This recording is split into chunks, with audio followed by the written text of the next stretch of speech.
Inhaler ni bukan soalan untuk doktor je, untuk ustaz-ustaz pun banyak orang tanya. Waktu berpuasa, dia tak pesakit-pesakit asma, ambil inhaler. Kadang-kadang orang confuse. Sebab memang betul, memang banyak khilaf ulama pasal benda ni.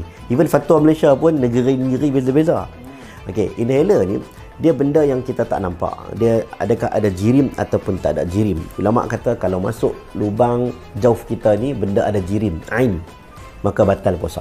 Lubang terbuka lah, tambah-tambah mulut. Sakit kalau tak pakai inhaler, yang sakit bersangatan, dia pakai, dia tak batal.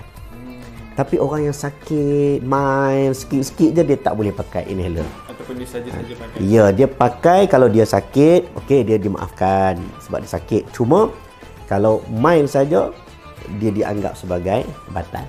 Dia tak nak berdosa, dia kena gantikan pada hari yang lain. Itu je.